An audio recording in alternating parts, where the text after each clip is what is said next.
Assalamualaikum warahmatullahi wabarakatuh. Perkenalkan, nama saya Muhammad Rasya Fadilah dengan NPM 25170051047. Saya dari Prodi Ilmu Komputer kelas A. Jadi untuk studi kasus yang ke-8 ini saya akan menjelaskan menampilkan angka 1 sampai 20 dan 1 sampai 100. Oke, jadi yang pertama ini adalah kode untuk menampilkan angka dari 1 sampai 20.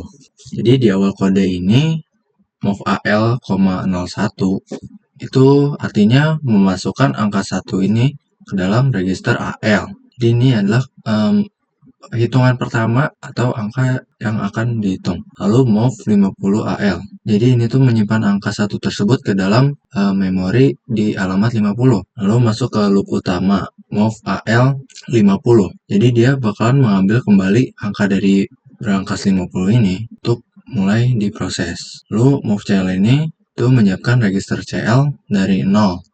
Ini tugasnya itu untuk menghitung jumlah atau digit puluhan. Lalu proses ke bagi 10. Jadi CMPAL 0A ini membandingkan angka di AL dengan 0A atau heksadesimal dari 10.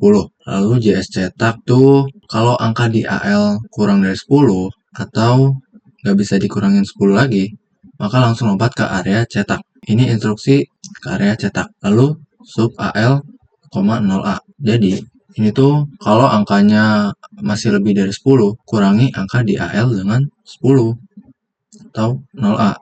Lalu INC increment CL. Karena berhasil dikurangi 10, di CL ini, di register CL ini bakalan bertambah sebanyak 1. Lalu JMP bagi 10. Ini balik lagi ke atas untuk mengecek apakah angkanya masih bisa dikurangi 10 lagi.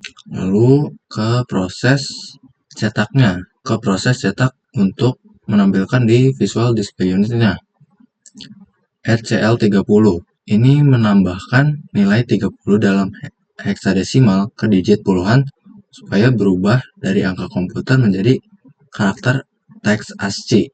Terus RAL30 itu menambahkan juga nilai 30 ke digit satuan supaya jadi karakter teks. Lalu move C0CL ini mengirim karakter teks puluhan ke alamat C0. Lalu move C1AL ini mengirim karakter teks satuan ke alamat C1. Lalu terakhir itu ngecek batasnya. Apakah tampilan display ini udah 20 atau belum?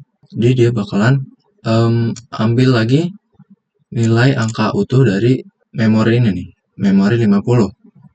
Lalu CMPAL14 itu membandingkan angka tersebut dengan 14 atau heksadesimal dari 20. Lalu JZ selesai. Nah, kalau hasilnya sama, dia bakalan lompat ke label selesai untuk mengetikkan programnya. Kalau belum 20, bakalan lanjut ke increment AL. Jadi dia bakalan bertambah 1 terus menerus sampai batasnya selesai. Terus move 50 AL. Ini tuh buat nyimpan kembali angka yang udah ditambah tersebut ke dalam memori 50 ini. Lalu JMP loop utama itu balik lagi ke siklus awal untuk menambahkan angka selanjutnya. Terakhir selesai. Jadi programnya bakalan ngulang-ngulang terus sampai di visual display unit ini sampai 20. Jadi dia kalau dijalankan akan seperti ini. Bakalan bertambah terus seperti ini. Dan sampai angka 20. Nah, dia selesai. Seperti ini. Lanjut ke kasus untuk angka 1 sampai 100. Sebenarnya sama aja seperti kasus yang pertama, tapi cuman karena ini angkanya sampai 100, jadi kita butuh satu register tambahan dan satu blok pengecekan tambahan. Jadi di sini nambahin register BL, jadi move BL untuk menghitung digit ratusan. Lalu CL ini, sedangkan CL itu untuk puluhan dan sisanya di AL sebagai satuan. Dimana pada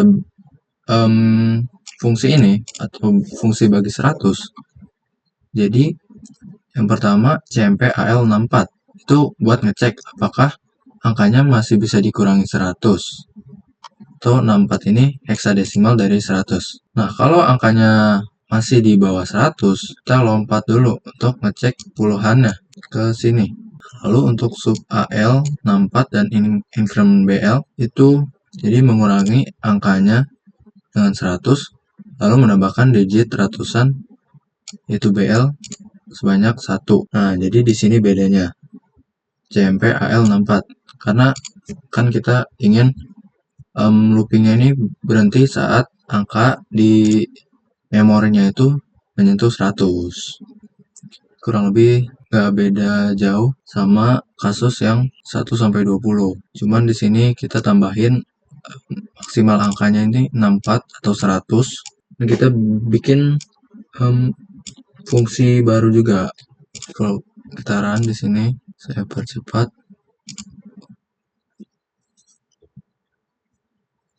Jadi dia bakalan menambahkan terus sampai di visual ini angkanya itu 100. Ini dia bakalan looping terus. Nah, kalau udah 100 dia bakalan berhenti. Ya, mungkin segitu saja untuk studi kasus ke-8 ini yang dapat saya sampaikan. Kurang lebihnya mohon maaf. Saya akhiri. Wassalamualaikum warahmatullahi wabarakatuh.